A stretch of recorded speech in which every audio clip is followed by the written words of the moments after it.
हर महादेव। ये है नया भारत। परित्राणाय साधूनां विनाशाय च दुष्कृताम्।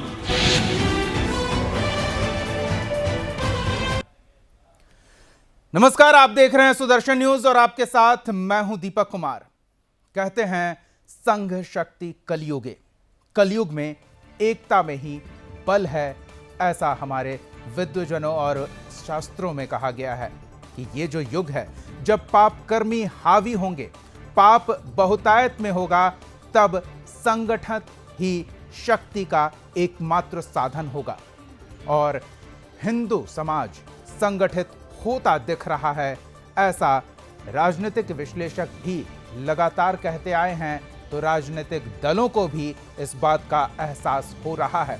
पहले जो बहुसंख्यक आबादी है, यानी कि हिंदू आबादी जो हिंदुत्व के रास्ते पर आगे बढ़ती है, उस आबादी को जाति पाति में बांटकर राजनीतिक दल अपने वोट बैंक के तौर पर इस्तेमाल किया करते थे। उस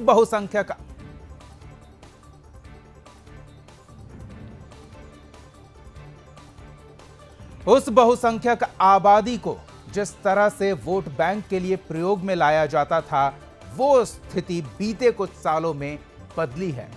एक राजनीतिक दल शासन संचालन की जिम्मेदारी संभालने के साथ ही हिंदुओं की जनभावना के लिए भी काम करती नजर आई। कभी अयोध्या का प्रभु श्री राम का मंदिर, मथुरा का मंदिर, काशी विश्वनाथ का मंदिर और ऐसे असंख्य हिंदू के श्रद्धा के केंद्र जिन्हें जीर्ण शीर्ण स्थिति में छोड़ दिया गया था, जिनके विकास के लिए चाहे वो आध्यात्मिक दृष्टिकोण से हो, चाहे व्यक्ति के भावना के दृष्टिकोण से हो, या फिर पर्यटन के दृष्टिकोण से ही ले लें, उन्हें विकास करने का मौका नहीं दिया जा रहा था। लेकिन अब स्थिति बदली है और स्थिति ऐसी बदली है कि देश की राजनीति ने पूरी करवट ले ली है और अब बहुसंख्यक जो टुकड़ों में बटा हुआ था, अलग अलग तरह से अलग अलग दलों द्वारा प्रयोग में लाया जा रहा था, वो जब एकजुट हुआ है तो उसकी ताकत का आभास हर एक दल को हुआ है। और अब देश की राजनीति के केंद्र में बहुसंख्यक आ गया है, बहुसंख्यक की भावना आ गई है, बहुसंख्यक की आस्था आ गई है। और अब उस आस्था पर, उस भावना पर चोट करने से राजनीतिक दल के वही नेता परहेज करने लगे हैं जो पहले जालीदार टोपी पहनकर हरे चादर लेकर मजारों पर जो जाते थे, वो राम मंदिर पर तंज कसा करते थे, काशी विश्वनाथ को लेकर कोई सवाल ही नहीं उठता था, और मथुरा को लेकर सांप्रदायिक तनाव भड़काने का आरोप लगता था। वही नेताओं के अब सुर बदल गए हैं और सुर ऐसे बदले हैं, ये राजनीति करवट लेती दिख रही है और बहुसंख्यक अब मुख्य धारा की राजनीति का प्रमुख मुद्दा हो गया है, यानी कि स्पेशल स्टेटस प्राप्त करता दिख रहा है। हम इसी विषय पर आज बातचीत करेंगे और बातचीत की शुरुआत आपको उन महत्वपूर्ण विषयों से जुड़े बयानों के आधार पर करेंगे जो अभी राजनीतिक के केंद्र में, खासतौर पर अगर उत्तर प्रदेश की बात करें, क्योंकि यहाँ जल्द चुनाव होने वाले हैं, तो ये काफ़ी महत्वपूर्ण राज्य है सियासी दृष्टिकोण से, और यहाँ सियासत करवट ली है। और जो पहले आपको हम तस्वीरें दिखाते हैं कि पहले जो इस तरह की बातों से, इस तरह की चीज़ों से परहेज करते थे, यानी कि तिलक, भगवा और गले में कंठी माला, मंदिरों का दौरा, पूजा अर्चना से जो पहले परहेज करते थे, या फिर सार्वजनिक तौर पर ऐसा नहीं करते थे, अगर उनका दावा है कि वो व्यक्तिगत जीवन में बहुत ही धार्मिक और आध्यात्मिक प्रवृत्ति वाले व्यक्ति विशेष हैं और अपने घरों में नियमित पूजा पाठ करते थे, तो घरों में भले करते होंगे, लेकिन अब वो सार्वजनिक तौर पर भी अपनी इस भावना का प्रदर्शन करने लगे हैं। चाहे वो सच्चा है या झूठा, ये तो भगवान ही जानता है, लेकिन सबके सामने ये प्रदर्शन होने लगा है। और ऐसे में अब उत्तर प्रदेश की सियासत में जब अयोध्या में रामलला का भव्य और दिव्य मंदिर निर्माण का काम जोर शोर से चल रहा है, काशी में भगवान भोलेनाथ, विश्वनाथ के मंदिर परिसर को एक नया स्वरूप दिया गया है, तो नाम मथुरा का भी उठने लगा है। सबसे पहले हम आपको मथुरा के सांसद की भावनाओं से अवगत कराते हैं। मथुरा की सांसद हैं हेमा मालिनी, और उन्होंने क्या कुछ कहा है वो आपको सुनाते हैं। राम जन्मभूमि हो गया है। अभी काशी का भी कितना अच्छा उद्धार हुआ है। अभी मैं कल काशी जा रही हूँ, मैं भी जा रही हूँ, बुलाया गया है हमें। नेचुरली मथुरा के भी बहुत ही जरूरी है, उसका भी बनता है। आज तक जो नहीं हुआ काफी काम हुआ है, और कृष्ण तो प्रेम और स्नेह का प्रतीक है। उनके लिए उनका जो जन्म स्थल है उसकी मैं सांसद होने की वजह से मैं यही कहूंगी कि हमारे भी एक भव्य मंदिर होना चाहिए। जो है वैसे तो उसका और भी बहुत सुंदर बना सकते हैं। और जैसा काशी में मोदी जी ने विश्वनाथ मंदिर के सामने इतना अच्छा कॉरिडोर बनाया है, काफी डेवलप उन्होंने किया है, जहां से आप मंदिर से सीधा गंगा तक देख सकते हैं। ऐसा एक परिवर्तन लाया जो बहुत मुश्किल था। पिछले कई सालों से किसी ने सोचा भी नहीं था कि ऐसा करना चाहिए। जो उनका एक बहुत अच्छा एक दिव्य दृष्टि है, दूरदृष्टि है, और वो उसके हिसाब से उन्होंने किया है। तो मथुरा में भी ऐसा जरूर होगा। मथुरा की सांसद हेमा मालिनी का ये कहते हुए कि कई सालों में किसी ने ऐसा सोचा भी नहीं था। जी हां, किसी ने ऐसा इसलिए नहीं सोचा था कि हिंदू अलग अलग जातियों में राजनीतिक दलों द्वारा बांटकर अपने वोट बैंक की तरह प्रयोग में लाए जाते थे। लेकिन जैसा कलयुग में कहा जाता है, संघ ही शक्ति है, एकजुटता में ही बल है। तो ये हिंदू आबादी जब एकजुट हुई, अपनी ताकत का एहसास राजनीतिक दलों को कराया, तो वो सोच भी सामने आई, और उस सोच का फलीभूत क्या होता है वो धरातल पर भी दिखा। और अलग अलग राजनीतिक दलों के सुर किस तरह से बदले ये पूरा देश देख रहा है। ऐसे में बीजेपी अब जन विश्वास यात्रा पर निकली है, और मथुरा से मुख्यमंत्री योगी आदित्यनाथ ने इस यात्रा की शुरुआत करते हुए क्या कुछ कहा है वो भी आपको सुनाते हैं। वृंदावन बिहारी लाल की इस पावन भूमि को कोटि कोटि नमन करते हुए मैं प्रातः आने के बाद पहले भगवान श्री कृष्ण की जन्मभूमि पर ही दर्शन करने के लिए गया, और वहां का आशीर्वाद लेने के बाद फिर आपके बीच में भाइयों बहनों में आया हूं। आज 19 दिसंबर है। 19 दिसंबर को मैं ब्रजभूमि पर 19वीं बार आया हूं। आज जन विश्वास यात्रा केंद्र और प्रदेश सरकार की विकास की यात्रा को जन विश्वास में बदलने के लिए, जनता जनार्दन का आशीर्वाद प्राप्त करने के लिए एक बार फिर प्रदेश के 6 स्थानों से प्रारंभ हो रही है। और मैं सौभाग्य मानता हूं कि भगवान श्री कृष्ण की इस पावन धरती पर मुझे इस यात्रा का शुभारंभ करने का सौभाग्य प्राप्त हुआ है। मुख्यमंत्री योगी आदित्यनाथ ने इस कार्यक्रम के दौरान यह भी कहा कि मथुरा से उठने वाली आवाज दूर तक जाएगी, और विरोधियों पर भी जोरदार हमला बोला। विरोधियों पर हमला बोलते हुए क्या कुछ कहा मुख्यमंत्री योगी आदित्यनाथ ने, ये भी सुनाते हैं। उन लोगों से आप क्या उम्मीद करते हैं जिन लोगों के पास संकुचित दृष्टि है, वे विकास के इस मॉडल को नहीं स्वीकार कर सकते, विकास के इस मॉडल को कैसे सराहना कर सकते हैं। और यही तो कारण है कि जब डबल इंजन की सरकार विकास कराती है, उन लोगों को तब भी अच्छा नहीं लगा था जब मथुरा वृंदावन नगर निगम घोषित हुआ था।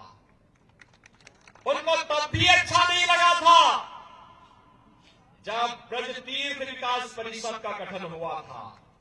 उनको तब भी अच्छा नहीं लगा था जब ब्रज तीर्थ विकास परिषद के सभी तीर्थों के साथ साथ मथुरा में मदिरा और मांस की दुकानों को बंद किया गया था। उनको तब भी अच्छा। तो साफ तौर पर है कि अब बहुसंख्यक आबादी राजनीति की मुख्य धारा में स्पेशल स्टेटस प्राप्त करती दिख रही है। इस विषय पर हम बातचीत करेंगे। हमारे साथ अयोध्या हनुमानगढ़ी से महंत राजू दास जी जुड़े हुए हैं। बहुत बहुत स्वागत है आपका महंत जी। और साथ ही राजनीतिक विश्लेषक रमेश ठाकुर जी जुड़े हुए हैं, आपका भी बहुत बहुत स्वागत है। पहले महंत जी के पास चलते हैं।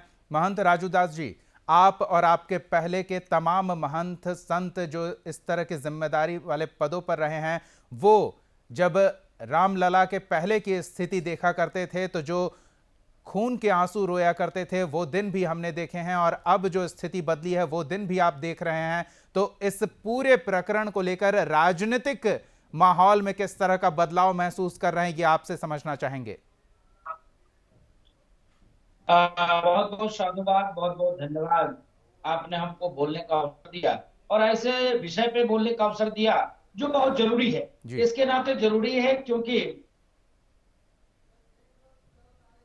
मंदिर निर्माण हेतु जब हम लोग कहा करते थे कि अयोध्या में भव्य दिव्य मंदिर निर्माण कार्य हो, तब यही राजनीतिक दल के लोग तलवार इनको मारो जूते चार, जिन्होंने राम को काल्पनिक कहा, जिन्होंने भगवान राम के खिलाफ 16-17 वकील खड़े कर दिए, जिन्होंने कहा था वहां सुलभ कॉम्प्लेक्स बनाए, जिन्होंने कहा कि मेरी नानी को बहुत तकलीफ होती है, वहां पर बाबरी मस्जिद तोड़ा गया। ऐसे राजनेताओं में इतना परिवर्तन आया, इतना परिवर्तन आया। अभी टीवी स्क्रीन पर मैं देख रहा हूँ, एक युवराज हैं जो कांग्रेस पार्टी के हैं, लेकिन उन्होंने कहा था कि मंदिर नौजवान जाते हैं लड़की चेरने के लिए, और वो जब अयोध्या जाते हैं हनुमानगढ़ी दर्शन करने के लिए, जब मैंने इनसे पूछा कि क्यों महोदय आप भी लड़की छेड़ने आए क्या, बहुत तेजी से आगे बढ़े। भाई मंदिर किसी व्यक्ति नहीं, किसी संप्रदाय और किसी पार्टी का नहीं है, भगवान तो सभी के हैं। परमात्मा पार ब्रह्म परमात्मा सपाई बसपाई कांग्रेसी जो भी हिंदू जनमानस है सबका है। लेकिन मैं उनसे सवाल पूछता हूँ, सुदर्शन न्यूज के माध्यम से मैं उनसे सवाल पूछता हूँ, क्यों भाई जब मैं कह रहा था अयोध्या में भव्य दिव्य राम जन्मभूमि मंदिर बने, तब तुम निहत्थे राम भक्तों के ऊपर गोली चला रहे थे, बता रहे थे कि यहाँ पर बाबरी मस्जिद बनेगा, और बता रहे थे कि निहत्थे राम भक्त यहाँ पर किसी को नुकसान पहुंचाने आए हैं और सीना गोली से छलनी कर दिया। आज तुम बताते हो खुद तो टोपी पहनते हो और दूसरे को टोपी पहनाने का काम करते हो, बताते हो कि मैंने कहाँ विरोध किया। मैं उनसे पूछना चाहता हूँ, जिन्होंने राम को काल्पनिक कहा, जिन्होंने 17-17, 18-18 वकील खड़े कर दिए, जिनके नेतृत्व में वहां पर कितना संघर्ष के बाद आज उच्चतम न्यायालय, उच्च न्यायालय और सरकार के दिशा निर्देशन में मोदी योगी जी के नेतृत्व में आज निर्माण कार्य चल रहा है। मैं पूछना चाहता हूँ, तब कहाँ थे तुम? अब आज इस प्रकार क्या आ गया कि आपको जनेऊ कुर्ते के ऊपर से पहनना पड़ रहा है? क्या समस्या आ गई कि आपको भगवा चोला पहनना पड़ रहा है? क्या समस्या आ गई कि रुद्राक्ष के बड़े बड़े माले पहनने? बिल्कुल, यानी कि कहीं ना कहीं ऐसा लग रहा है महंत जी की राजनीति करवट ले रही है, और हिंदू और हिंदुत्व जो अब तक अछूत समझे जा रहे थे वो देश की राजनीति की मुख्य धारा का एक मुख्य मुद्दा हो चुके हैं। आप हमारे साथ जुड़े रहें, थोड़ा और समय दें, रमेश जी के पास चलेंगे, लेकिन इस छोटे से ब्रेक के बाद, ब्रेक का समय हो गया, ब्रेक से लौटेंगे तो इस विषय पर थोड़ी और बातचीत करेंगे कि क्या वाकई में अब मुख्य धारा की राजनीति बदली है और बहुसंख्यक आबादी हिंदू उस मुख्य धारा के केंद्र बिंदु में है। महंत जी, विकास कार्यों का गुणगान तो मंच से नेता कर ही रहे हैं, लेकिन साथ ही साथ जो आस्था और भावना का सम्मान देखने को मिल रहा है, जिसके कारण अन्य तमाम राजनीतिक दल जो बहुसंख्यक के टुकड़ों में बटे होने के कारण उसे तरजीह नहीं दिया करते थे, वो अब एकजुट हो रहे हैं। चलिए, रमेश जी भी हमारे साथ जुड़ रहे हैं। महंत जी, आपके पास आते हैं। रमेश जी की प्रतिक्रिया अधूरी रह गई थी ब्रेक से पहले, तो उनके पास चलते हैं। रमेश जी, मुख्यमंत्री योगी आदित्यनाथ को हम सुन रहे थे अभी, हर हर महादेव, जय जय श्री राम, भारत माता की जय के साथ उन्होंने इस बात का भी उल्लेख किया कि उत्तर प्रदेश में 3 लाख करोड़ से अधिक की विभिन्न योजनाओं का कार्य प्रारंभ है, कार्य प्रगति पर है। तो विकास तो ये भी हो रहा है भावनाओं का ख्याल रखते हुए। नहीं दीपक जी, बिल्कुल इसमें कोई दो राय नहीं। जिस तरीके से इन 4.5 सालों में के दरमियान लगभग बीते 1.5 सालों में जो मंदिर धर्म धर्मांतरण के लिए जो काम हुआ, तो मुझे लग रहा है आज तक कोई सरकार कर नहीं पाई और शायद किसी के बस की बात नहीं थी ये करना। अभी महंत जी मेरी बात को कटाक्ष कर रहे थे, मैं उनको एक बात कहना चाह रहा हूं कि हम इक्वलिटी की जब बात करते हैं ना, तो मुझे लग रहा है हिंदू मुस्लिम में भेदभाव किया जाता है। अब एक बच्चा, हिंदू का एक बच्चा जब मुसलमानों के द्वारा मार दिया जाता है, तो वहां का मुख्यमंत्री उनको 1 करोड़ रुपए देता है, उनके घर पे जाता है। जो मुस्लिम कोई बच्चा होता है, वही एक हिंदू बच्चों के साथ में कुछ होता है तो कोई जाता नहीं है। तो मुझे लग रहा है ये भेदभाव वाली स्थिति नहीं होनी चाहिए। ये कोई धर्म से जुड़ा हुआ कोई संत या कोई भी बड़ा क्या नाम संत अगर कुछ बोलता है किसी अल्पसंख्यक के खिलाफ तो उनके ऊपर कार्रवाई हो जाती है, जबकि यही मौलाना या मुल्ला कोई भी बोले तो वो आराम से छूट जाता है। तो रमेश जी, आपने बहुत महत्वपूर्ण बात की है। इससे जुड़ा एक बाइट भी हमारे साथ है, पास मौजूद है। AIMIM असदुद्दीन ओवैसी, जो इस भारत भूमि का एक गद्दार है, जो गलती से संसद में भी पहुंच गया है, उसके पार्टी के नेता, उसके पिछलग्गू किस तरह की प्रतिक्रियाएं देते हैं। आप जब इस बात का उल्लेख कर रहे हैं तो हम उसे आगे सुनाते, लेकिन अभी उस प्रतिक्रिया को सुना देते हैं ताकि आपकी बातों को बल मिले, आप जो कह रहे हैं वो पुष्ट हो। सुनाते हैं आपको AIMIM पार्टी के नेता असदुद्दीन ओवैसी का पिछलग्गू ये नेता क्या कह रहा है, सुनिए।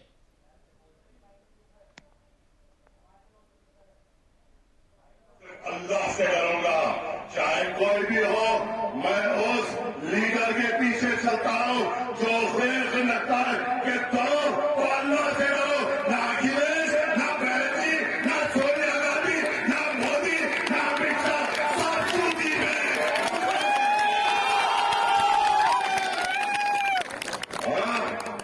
हमसे मुकाबला 20% हमें आना है, साथ वक्त आएगा, इस इंतखाबात में एक हो जाओ। मेरा उम्मीदवार, क्या जीत और हार का फैसला आप और हम कर सकते हैं? जीत और हार का फैसला क्या आप कर सकते हैं, ना मैं कर सकता हूं। जीत हार, जिंदगी मौत सब अल्लाह के हाथ में है। आपका और मेरा काम मेहनत कर रहा है। डर दिखाया करते थे जिसका ये मंच से उल्लेख कर रहे हैं, और इसी कारण ये बदजुबानी, ये बदनीयती मंच से व्यक्त करते रहते थे। मोदी, अमित शाह, सोनिया सबको जूती की नोक पर रखते हैं, और डर किस चीज का दिखाया करते हैं?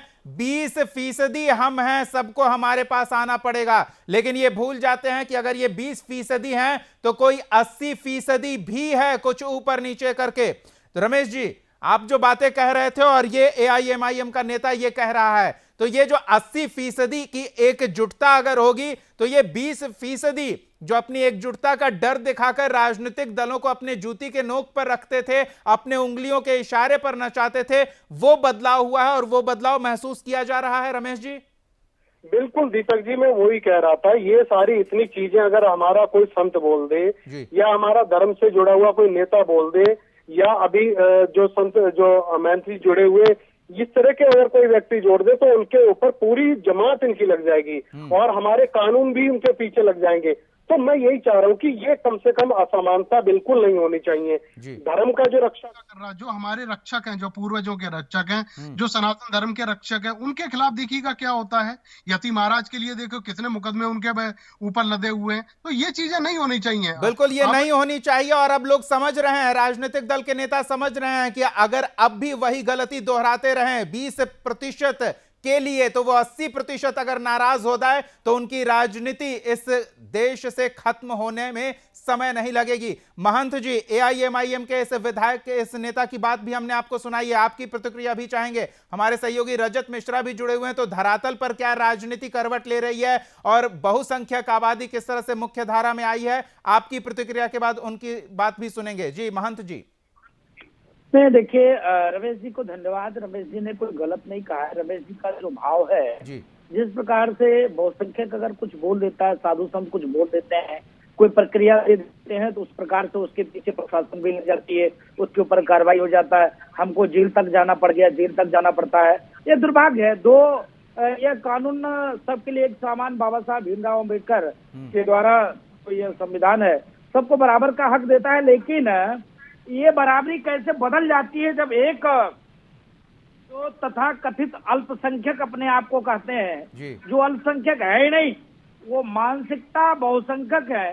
जिस प्रकार से उनकी भाव है, राष्ट्र के खिलाफ सदैव जहर उगलने का ये काम करते हैं। अभी महोदय ने कहा कि किसी कारणवश किसी की हत्या नहीं होनी चाहिए, किसी भी हत्या के हम खिलाफ हैं। अगर किसी ने, वीर ने चोर समझकर पीट पीट के मार दिया तो उसके यहाँ सारे नेता पहुंच जाते हैं, उसको करोड़ों रुपया लुटाने के लिए तत्पर हो जाते हैं।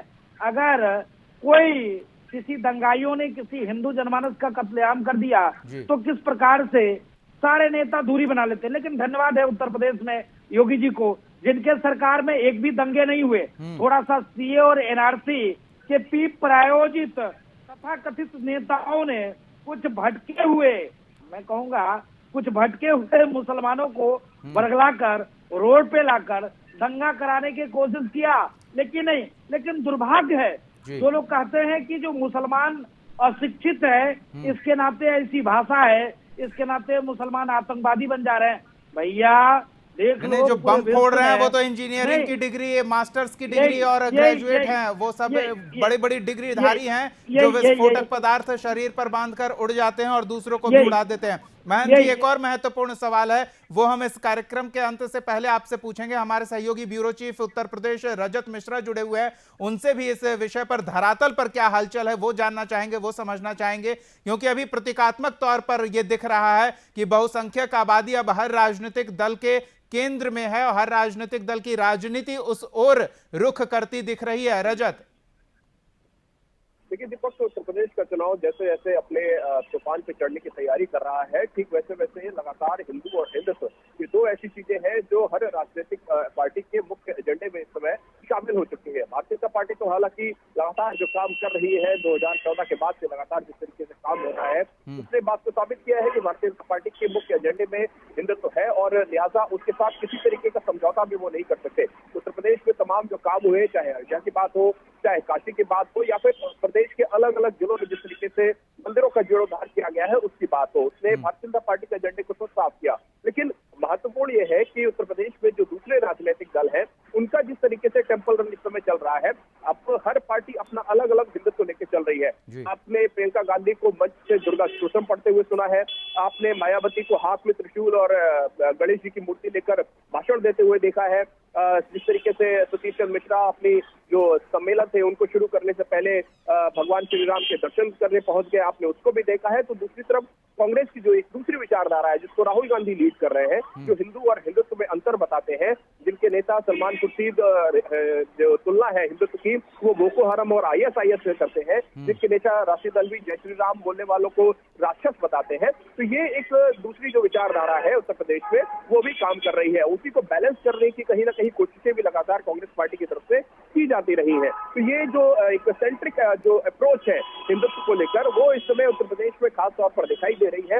अलग अलग राजनीतिक दल अपने हिसाब से इसकी व्याख्या भी कर रहे हैं। बिल्कुल रजत, एक चीज और समझना चाहेंगे, महत्वपूर्ण है कि अब समय आ गया है जब राजनीतिक दल अपने घोषणा पत्र को स्वरूप दे रहे हैं, उसमें क्या महत्वपूर्ण होगा ये शामिल कर रहे हैं। हमने देखा है कि एकमात्र राजनीतिक पार्टी बीजेपी ही रही है जिसके राजनीतिक घोषणा पत्र में कोई मंदिर, हिंदू जनमानस की भावना से जुड़ा कोई विषय मुखर रूप से रहा है। तो क्या अन्य राजनीतिक दलों में भी अब ये मुखरता देखने को मिलेगी, क्योंकि प्रतीकात्मक तौर पर तो दिख रही है स्थिति? देखिए दीपक, ये मजबूरी है, राजनीतिक मजबूरी है, भले ही ना चाहते हुए भी, लेकिन जिस तरीके का माहौल इस समय देश के अंदर बना हुआ है, उत्तर प्रदेश में खासतौर पर 2017 के बाद योगी आदित्यनाथ की लीडरशिप के बाद जिस तरीके का माहौल उत्तर प्रदेश में बना है, वहां पर ये सारी चीजें प्रमुखता से आ रही है। और जिस तरीके से एक सांस्कृतिक राष्ट्रवाद के एजेंडे को योगी आदित्यनाथ ने आगे बढ़ाया है उत्तर प्रदेश के अंदर, इसीलिए ये मजबूरी बन गई है कि पुरुषों के ऊपर जनेऊ पहनना, बड़े बड़े रुद्राक्ष की माला पहनकर इस प्रतीक के तौर पर इसको दिखाना कि वो भी हिंदू धर्म को मानते हैं, और ये कहना कि मैं सबसे बड़ा हिंदू हूँ। राहुल गांधी का बयान आपको याद होगा। तो ये सारी चीजें इस मजबूरी में किए हुए स्टंट कहे जा सकते हैं जिस तरीके से लगातार ये सारे काम हो रहे हैं। लेकिन हाँ, ये जरूर है कि जिस तरीके से घोषणा पत्र को लेकर अब चर्चाएं शुरू होंगी, जिस तरीके से मैनिफेस्टो जारी होगा, उसमें इस खास तौर पर इस धर्म को लेकर, धर्म विशेष को लेकर क्या घोषणाएं की जाती हैं, या उनके प्रतीक चिन्हों से संबंधित किस तरीके की घोषणाएं की जाती है, चाहे वो मंदिरों से संबंधित हो या किसी और चीज से संबंधित हो, लेकिन क्या घोषणाएं उनसे संबंधित की जाएंगी ये बिल्कुल देखना दिलचस्प होगा। लेकिन जो माहौल फिलहाल उत्तर प्रदेश में भारतीय जनता पार्टी ने बनाया हुआ है, एक तरीके से जो पिच अपनी तैयार करी थी उसमें जिस तरीके से आके इस समय बाकी जो राजनीतिक पार्टियां हैं जिस तरीके से खेलना उनको लिए मजबूरी हो गया है, वो भारतीय जनता पार्टी के लिए एक लीड लेने का कारण तो जरूर बन रहा है। और खासतौर पर जिस धर्म को लेकर, जिस विचारधारा को लेकर, जिस परंपरा को लेकर भारतीय जनता पार्टी आगे बढ़ रही है, उसमें कहीं ना कहीं बाकी जो पार्टियां हैं उत्तर प्रदेश में, खासतौर पर अगर समाजवादी पार्टी, कांग्रेस की बात करें, वो फिलहाल कहीं ना कहीं पीछे है, क्योंकि इन दोनों ही पार्टियों का वो जो पीछे का इतिहास है वो प्रदेश की जनता जानती है, किस तरीके से कार सेवकों के ऊपर। तो रजत, आप जो बोल रहे हैं उसे राजनीतिक विश्लेषक किस तरह से देखते हैं? रमेश जी की एक छोटी सी प्रतिक्रिया ले लेते हैं, संक्षिप्त, क्योंकि समय अभाव है, और फिर महंत जी की भी प्रतिक्रिया लेनी जरूरी है। रमेश जी, जिस तरह से हमारे सहयोगी रजत बता रहे हैं कि अब धीरे धीरे स्थितियां बदल रही है, तो ये जो विकास की राजनीति है उसमें भावनात्मक जो विषय है, आस्था से जुड़ा विषय है, ये बीजेपी को एक अपर हैंड जिसे कहते हैं वो प्रदान कर रहा है। ये एड ऑन हो गया है बीजेपी की राजनीति में एक सकारात्मक तौर पर राजनीतिक दृष्टिकोण से। देखिए दीपक जी, ये विकास की राजनीति तो नहीं कहेंगे, बवंडर की राजनीति कहेंगे। और रजत मिश्रा बिल्कुल सही आकलन उन्होंने किया है। जो बीजेपी करती आ रही है और वैसे ही दूसरी पार्टियों का करना एक मजबूरी बन गई है, क्योंकि उनको पता है जब तक हम धर्म से नहीं जुड़ेंगे, जब तक मंदिर मठों से नहीं जुड़ेंगे, तो हमसे जो हिंदुत्व है वो दूर होता जाएगा, हिंदू जो वोटर है वो दूर होता जाएगा। अब उनकी मजबूरी बन गई है। लेकिन अब जब चुनाव बिल्कुल नजदीक आ गया है, 1-2 महीने के बाद में जब चुनाव होगा और जब घोषणा पत्र जब जारी होगा, देखने चाहे कांग्रेस हो गई, सपा हो गई, बसपा हो गई, सारे के सारे अपने मैनिफेस्टो में ये मंदिर मस्जिद का जो मुद्दा है ये जरूर डालेंगे, उसमें धर्म का मुद्दा जरूर डालेंगे, क्योंकि सबकी मजबूरी बन गई है। लेकिन बहरहाल मुझे लग रहा है इन सबके बीच में विकास की राजनीति होनी चाहिए। महंगाई, रोजगार के मुद्दे पे बोलना चाहिए, सबको बोलना चाहिए। हालांकि इस समय 2 पार्टियों की लीड बराबर चल रही है, समाजवादी पार्टी और भाजपा, दोनों एक साथ चल रही हैं। लेकिन वो तो आगे जब पिटारा खुलेगा, वोट किसके पक्ष में जाता, वो बात की बात होगी देखने वाली। बिल्कुल। महंत जी के पास चलते हैं। महंत जी, अभी प्रतीकात्मक रूप में वो लोग जो चुप्पी साधे रहते थे प्रतीकात्मक रूप में सामने आ रहे हैं, क्योंकि उन्हें उस 20% की चिंता है जो मंच से खड़ा होकर धमकी दे रहा है, जो जूते के नोक पर रखने की बात कर रहा है। उन दलों की चिंता है और उन दलों के जो वोटर्स हैं उसकी चिंता है। लेकिन जल्द ही स्थिति एक ऐसी आएगी कि ये भी मुखर होंगे हिंदुओं के मुद्दे पर, हिंदुओं की आस्था और भावनाओं का सम्मान मुखर रूप से करेंगे, सिर्फ प्रतीकात्मक रूप से नहीं। ऐसा आपको कहीं भविष्य में संभावना दिख रही है? नहीं, राजनीतिक दलों का तो कोई विश्वास ही नहीं, कब किस और करवट ले ले, भरोसा नहीं है। लेकिन कुछ लोगों के ऊपर मुझको भरोसा है, जो हिंदू और हिंदुत्व की बात करते, जो सनातन धर्म संस्कृति की बात करते, जो देश अखंडता की बात करते, जिसने धारा 370-35 को खत्म किया, जिसने कहा कि हाँ अयोध्या में हम भव्य दिव्य राम जन्मभूमि मंदिर निर्माण करेंगे, देर ही सही हुआ, आपके सामने प्रत्यक्ष है। जिसने कहा बाबा विश्वनाथ का मंदिर निर्माण करेंगे, विश्वनाथ कॉरिडोर के रूप में किया, जो थोड़ा सा मस्जिद का कुछ स्वरूप है भी, वो आप अगर पीछे से जाकर देखेंगे तो आधा मंदिर है उसमें, उसके ऊपर वो मस्जिद बने हुए हैं। वो भी हम कोर्ट से, मुझको संविधान में आस्था है, संवैधानिक प्रक्रिया के तहत उसको भी खत्म करेंगे। मुझको आस्था है जब जिस प्रकार से जो मथुरा में भव्य दिव्य कृष्ण की जन्मभूमि बने, ये मुझको विश्वास है करेंगे। लेकिन मैं आपके चैनल के माध्यम से महंत जी ये करेंगे तो तब जिनके मतदाता दबाव डालेंगे इन पर वो करवाने के लिए, यानी कि वो हिंदू समाज अगर वो एकजुट नहीं रहा, इस तरह का दबाव नहीं बनाया, तो इन पर भी मजबूरी नहीं होगी कि ये करेंगे। नहीं, हिंदू जनमानस एक साथ है, जिसका परिणाम स्वरूप देखिए कि एक माला फेरने वाला एक मठ का बाबा मुख्यमंत्री होता है, जिसका परिणाम स्वरूप है कि किसी पार्टी में एक ही परिवार के राष्ट्रीय अध्यक्ष होते चले जा रहे हैं, उन्हें क्या प्रधानमंत्री हो। लेकिन एक वो भी है जो चाय बेचने वाला प्रधानमंत्री है। आखिर ये जनमत के द्वारा, हिंदुत्व के द्वारा, जब हिंदू एक साथ एक मुश्त वोट कर रहा है तब है। लेकिन एक निवेदन करूंगा कि ऐसे कालनेमियों से सावधान होने की भी जरूरत है, जो समय पर गिरगिट जैसे रंग बदल देते हैं, जिनको लाशों पे राजनीति करना है, जिनको दंगा पे राजनीति करना है। समय के साथ कालखंड एक लंबी ऐसी इस धरा पर लोगों ने देखी है जिससे उनकी भावनाएं आहत होती रही है, दमन का शिकार होती रही है। और अब जब वो समाज जागृत हो रहा है तो क्या परिवर्तन देखने को मिल रहा है। ये अयोध्या में दिख रहा है, ये काशी में दिख रहा है, और अब ये समाज उम्मीद कर रहा है कि वो मथुरा में भी देखने को मिलेगा। तो जब समाज एकजुट होता है तो बड़े ही सकारात्मक परिणाम लाए जा सकते हैं। किसी भी दल को मजबूर किया जा सकता है अपनी भावनाओं के सम्मान के लिए, और ये दृष्टिगोचर हो रहा है क्योंकि स्थितियां स्पष्ट है और तस्वीरें कुछ इशारा साफ तौर पर कर रही है। बहुत बहुत धन्यवाद हमारे सहयोगी रजत मिश्रा हमारे साथ जुड़े हुए थे। रमेश जी आपका और महंत राजू दास जी आपका समय देने के लिए, इस विषय पर बातचीत करने के लिए, इस खास पेशकश में। फिलहाल इतना ही। आप देखते रहिए सुदर्शन न्यूज। हर महादेव, ये है नया भारत। परित्राणाय साधूनां विनाशाय च दुष्कृताम्।